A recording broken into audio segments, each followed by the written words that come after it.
everyone, and thanks for joining us for this week's Rise and Thrive with EHE. It's an interactive series which we will discuss all things health together. So thanks for coming and thanks for joining us.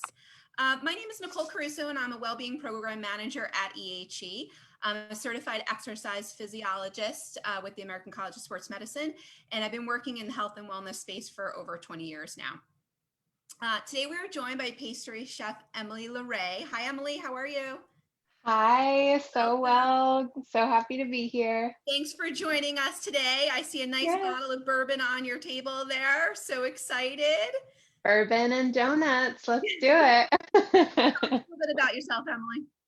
Yes, so I am a pastry chef here in San Francisco, and I've lived all throughout the West Coast, but I'm currently settled here in my San Francisco kitchen. And I do all kinds of classes for people such as yourselves all over the world right now. And this morning, I'm so excited to share one of my favorite fall recipes, which is a Apple Bourbon Spice Donut, as you can see right in front of you.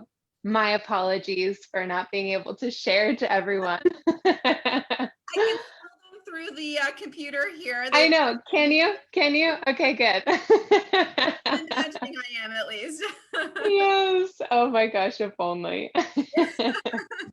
So Emily, with everything that's kind of going on this year, COVID and lockdowns and whatnot, people have been finding ways and to try new things at home. Obviously, we're home, Yes. we're cooking more, baking more.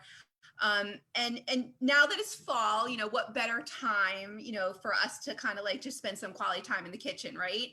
And try some of these beautiful recipes. So talk us through this scrumptious little dessert we're going to have, and we'll love to learn how it's made.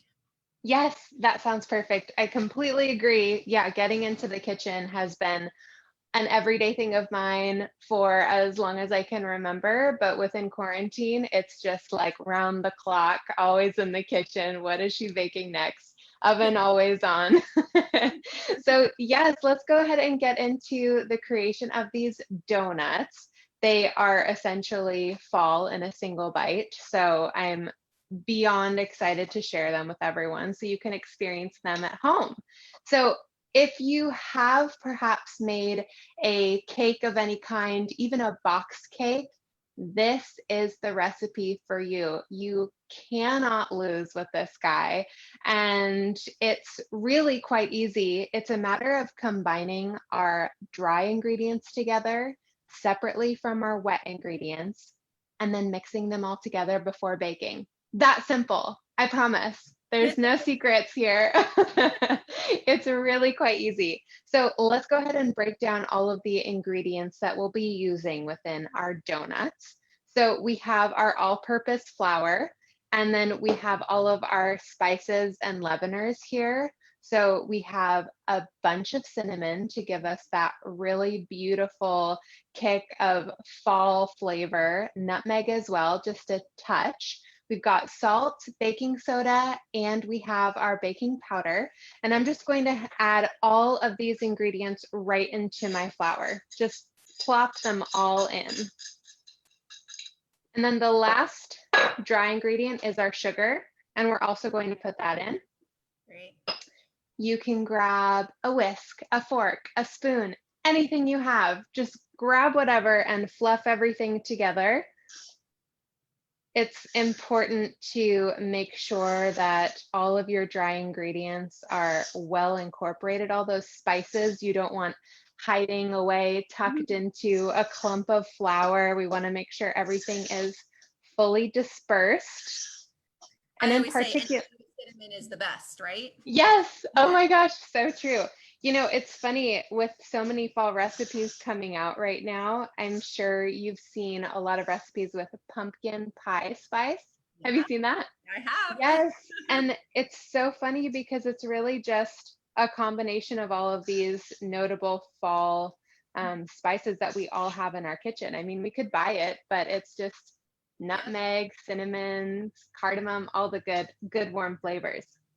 I actually saw Okay. yesterday in the store a pumpkin spice, like an extract, like when you buy Did vanilla. you? And I was like, I had never seen that before. So I thought that was great. Put it in. Did you get two? Did you Yeah. get three? Yum. Oh my gosh, that's so fun. You could do all kinds of things with that. I love that idea. Why don't they have that in San Francisco? I'm gonna have to I'll go send to you my local. Okay, perfect. I can't wait. So now we'll go ahead and add all of our wet ingredients together. And one reason why we make sure that we're not combining our dry and our wets yet, because as soon as our flour touches anything wet, then gluten is going to start to form. And we want to make sure that these donuts here are the most tender, the most soft, just decadent donut that you can possibly bite into versus something that is more chewy. The whole process of creating gluten is so important with another quarantine favorite, sourdough, right? You're just kneading that flour and water together, creating those gluten strands for days. But in this case, as soon as our wets touch the dry, we just want to incorporate ever so barely and then bake them off. So I'm adding applesauce, and applesauce is such a great way to make sure that cakes in general and donuts are particularly moist. Some people like to use sour cream as something to create moistness in baking, or yogurt is another example. But that applesauce in this particular recipe is phenomenal just to add with all that flavor. Great. I went ahead and added buttermilk as well, and I made my own buttermilk. Buttermilk sounds like, oh my gosh, Emily, we get it. You're a pastry chef. You make buttermilk. Congratulations. We're not there. But here's the thing. To make buttermilk, all you need is milk of any kind. It could be an oat milk. It could be a whole milk. Something with a higher fat content is usually more important. So that's why I always say oat milk. Almond milk works as well. And then adding an acid like vinegar or lemon juice into your milk will slowly start to curdle that dairy or non-dairy product, and you have buttermilk. Oh, I wow. just don't have, I don't have buttermilk sitting around in my kitchen, but you better believe I have oat milk for days and whole milk. So it's such a great quick way, and avoiding going to the store is always number one on my list. So I like to use applesauce sometimes in baking as an yes, alternative yes, for yeah. oils or something like that, just to make it a little bit healthier. So as you're cooking, why don't you tell us a little bit about some of the things that we can do to substitute, either to make it healthier or maybe for some people that have allergies or sensitivities. I know you talked a little bit about maybe the different milks that we can incorporate. Is this a recipe that we can make? Let's just say gluten-free or something of that nature. Well, perfect timing because I just added my egg and my cooled butter, and all of these items, including the flour that we used earlier as well, can be substituted for alternatives. So the butter, you can use vegan butter. Go for it. I've done it. It's lovely. You can use a gluten-free flour. That's completely fine. And then also, I just added egg as well for another additional leavener. And there's all kinds of egg replacement options now too for people. I've used that as well. It's great. So yes, you are more than welcome to play with this recipe. I always say in general, when baking, it's important to be careful when you are editing or adjusting any kind of recipe. I'm going to go ahead and start grating some apples in here too, some fresh honey crisp apples. But when it comes to pastry, changing the base recipe is a little dangerous, right? When it comes to cooking, my fiance is definitely the cook in our apartment, and I'm the baker. And it's so funny, when we started dating, he would just throw in, a spoonful of baking powder here, a dollop of baking soda here, and things just wouldn't turn out. But the thing is, if you mess with the base recipe, that will affect your end result. But things like full-on replacements of vegan butter, for example, replacement of eggs and flours. There's such incredible science that's been done to make sure that those products are really equal to how the effectiveness of the original is. So we're living in Right. beautiful times in that regard. But with things like baking soda, the amount of flour, etc., yeah, I would be very cautious. And it's amazing how far the industry has come with the substitutions of different things. And my Oh, husband has a lot of allergies, and we have to play with things a lot of times too. But there's so many bakeries that are out there now that are cooking gluten-free and dairy-free, and they yeah, make fabulous cakes and desserts, and it's crazy. it's amazing. I feel like in the past, even, and when I say the past, I even mean just like a few years Yeah. ago, right? Like even just a few years ago, the product may have been available, but the research behind, okay, is this really an equivalent product? Can I just replace them? And I would say in the past, I feel like that hasn't necessarily been the case, but now, I Mhm. mean, everything that I test, it just comes out perfectly if you use something that you would just purchase in the grocery store that, yeah, it's just known to work. It's incredible. That's great. That's great. So Okay, where are so you in we've the got, process now? what was that? Where are you in the process now? Yes, so we have our wets and our dries separate. And what I just did is I went ahead and took a third of a Honeycrisp apple. You can use any kind of apple. I particularly enjoy Honeycrisp because they're quite sweet and there's not a lot of sugar in this recipe. That's another great alternative. You could use an alternate sugar, like a coconut sugar, for both the batter that we're creating or the sugar, the cinnamon sugar coating that we'll be doing in a few moments. But right now, I just went ahead and added all of our dry ingredients into our wet, and I'm just using a fork, and I'm just essentially kind of folding the batter onto itself. Once I don't see any dry spots anymore, you can just go ahead and stop mixing. We don't want to overmix cake batters just in general because of what I mentioned earlier, that gluten formation. So I'm going to go ahead and stop. Great. And now for the piping. All So right. I like to either brush some melted butter into a donut pan and then put some flour in as well, just for insurance to make sure that they're not going to stick. I have made far too many things in non-stick items that in fact do stick, and I'm not going to do it anymore. So I love to just add some butter, or you can use a spray of some kind. I like to use this one when I'm in a pinch and just want to make sure that everything is fully coated. I do that over my sink because it goes everywhere, as you may have seen. And then I'll certainly show an alternative to using a donut tray while our donuts are baking, because I know not everyone has a donut tray. And who knows, maybe they're sold out. Everyone's making their own donuts this fall. I hope so. But I know, right? So I've added a piping bag into a tall, just little Tupperware. I like putting a piping bag or a Ziploc bag, anything that you have at home that would work for kind of directing the batter specifically into these little cavities that are already here or that we'll be creating in a few moments.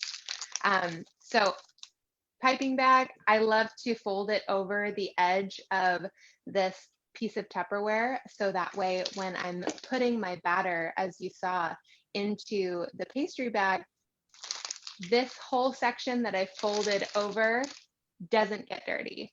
And that is just the worst when you're piping anything and batter is everywhere. This is precious. This is your to be future donuts here. You don't want to I've waste this. never done that. It is very messy. Yes, exactly. Oh my gosh. All right, I'm gonna try to bring this a little bit closer so that way you can kind of see. I like to, whenever I'm piping, I like to pipe with my dominant hand, holding the top of the piping bag and then guiding with my left hand. I'm just going to pipe the batter just right into the cavity and just use an even amount of pressure as you're piping, making sure not to overfill the cavity, because as you can see with the baked donuts in front of us, they get a lovely little rise. And if you end up filling these donut cavities too much, then instead of the hole that you see in all of these donuts, the batter is eventually going to rise up while it's baking and then fill into this whole space, and it will still be perfect and delicious and wonderful, don't worry. But if you're going for the aesthetic of everything, just make sure you're careful there. And I'm going to go ahead and pop these right into the oven for 11 minutes. There we go. All right. So yes, as I mentioned, if you don't have a donut pan at home, or maybe you just don't want to purchase yet another piece of kitchen equipment, I get it. I'm surrounded by all of it right now. I have so much, it's ridiculous. If you have a cupcake pan of some kind, whether it's small, you could make little mini donuts, or if it's a larger one, this would probably work the best if you want something similar to the size that you see right here. All I do is I just grab a piece of foil and I use my finger to create the hole portion. Just kind of form that against your finger right there, and then curve the edges slowly to sort of form the shape of what your donut will look like. So making sure that that hole is still there to create that shape that you would like. And then just kind of fan it out, even out all of the aluminum little wrinkles and notches. And that hole is still there here. And then I just place it and form it right into the cupcake pan. Oh, wow. And then you would just, yeah, right?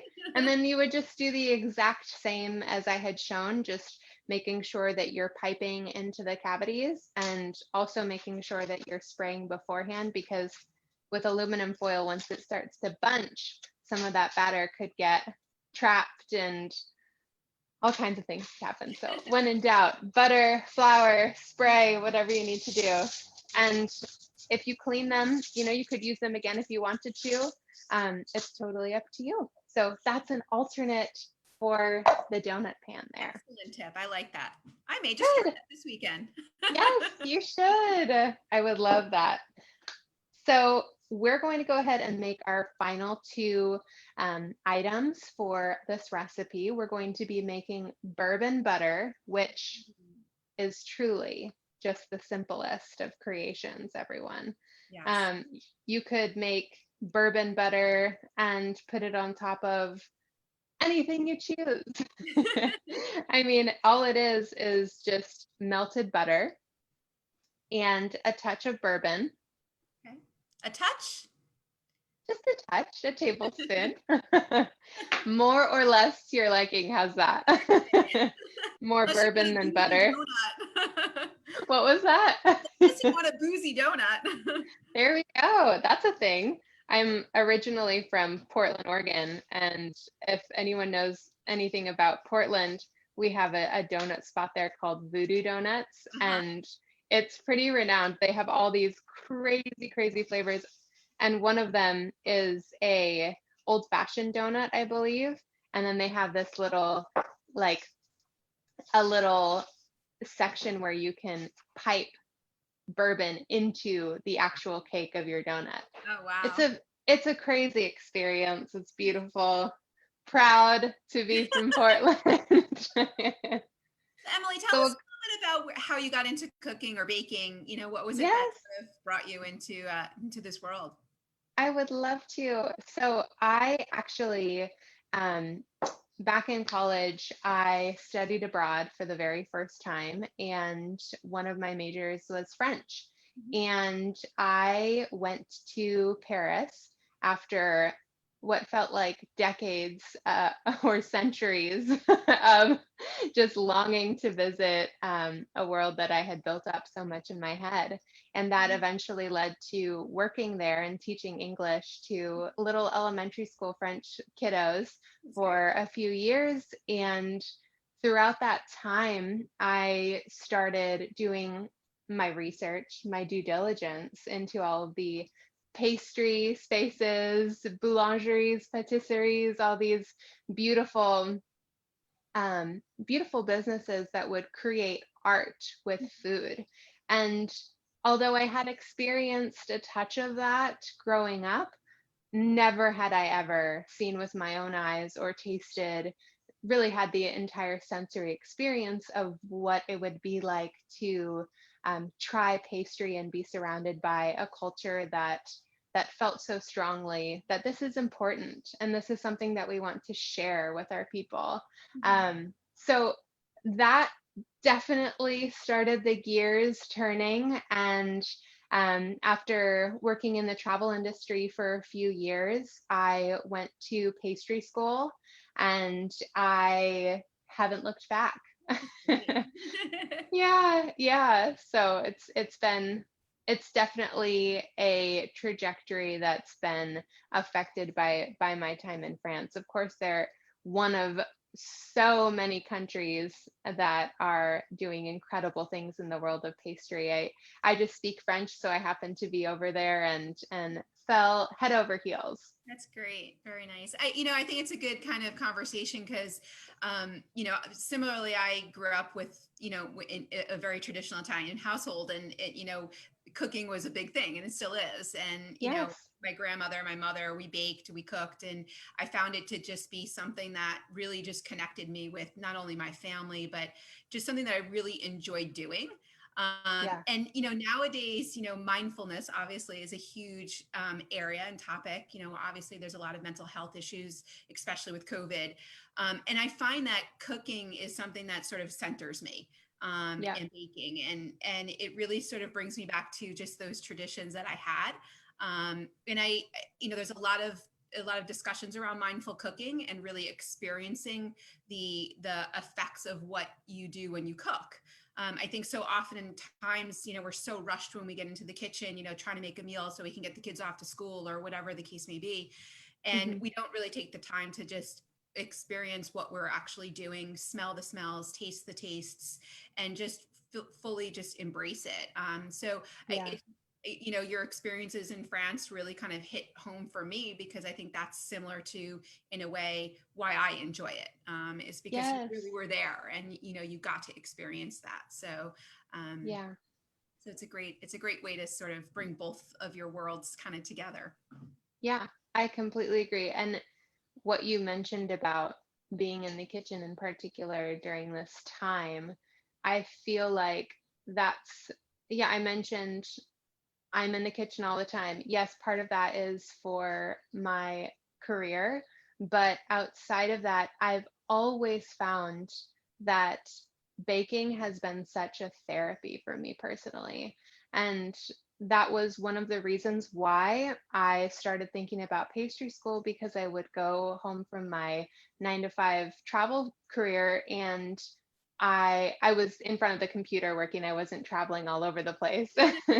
But I would go home from my 9 to 5 and I would seek therapy within the kitchen. And from 6 to 10 p.m., I would be baking my heart away. I would just love every moment. So it's a creative outlet, I find, and almost an artistic expression. I think that you could compare that with mindfulness as well, just the amount of, yeah, sensory experience that you're dedicating to what you're doing in this moment and allowing that to just wash over you and create that moment for yourself. Absolutely. 100% agree. Yeah.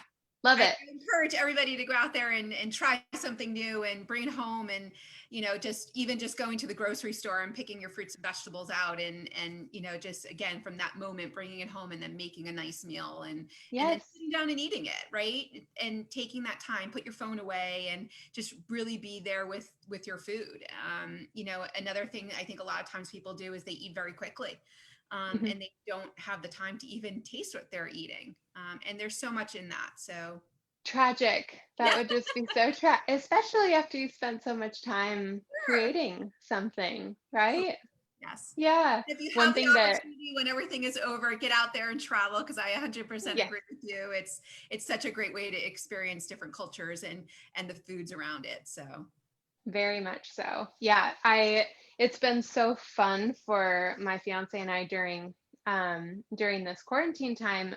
For some reason, we haven't necessarily ventured into certain areas of the grocery store at the very beginning of shelter in place. We were just going for what we knew, what made us feel good mentally, physically.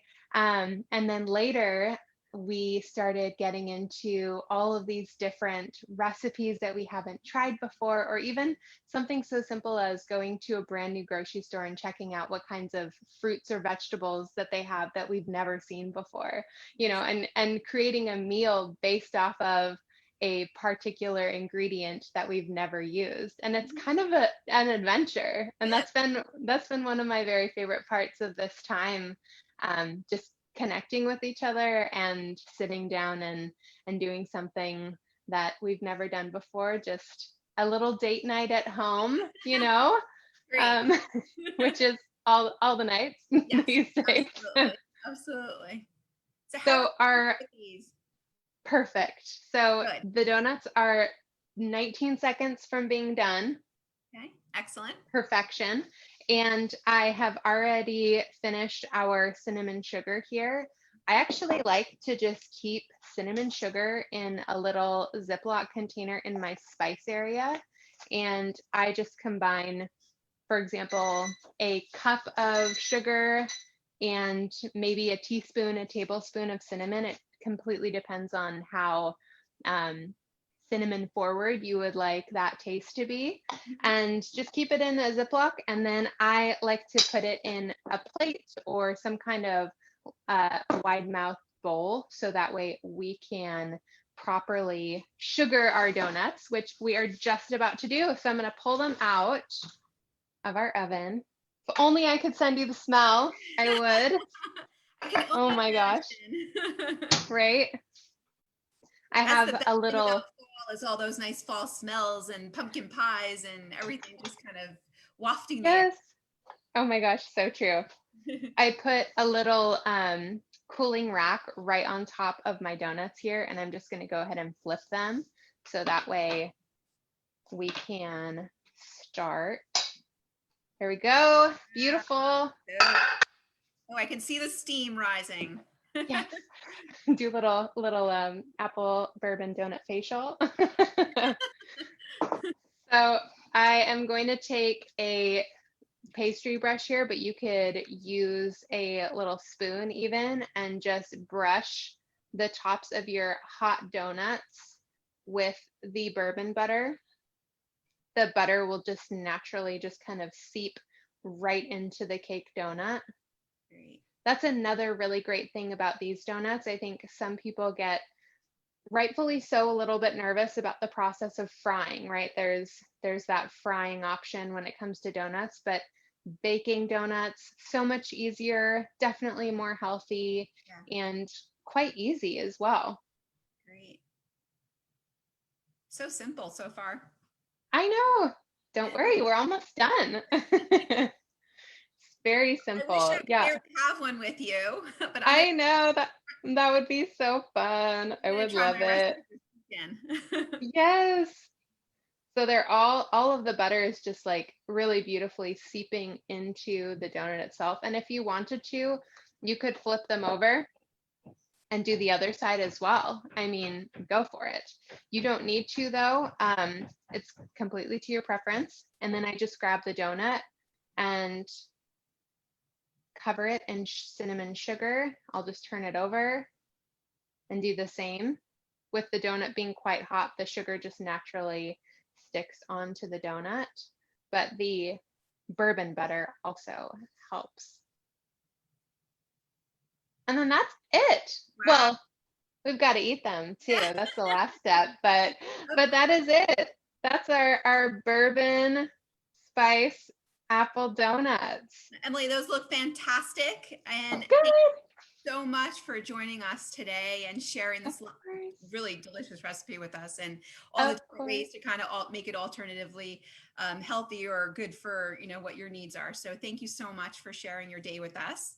Most definitely. It was And so much hopefully fun. everybody will tune in next week for another episode of Rise and Thrive with EHE. And hopefully we'll see you again soon, Emily. Thank you. Yes, sounds good. Bye. Bye.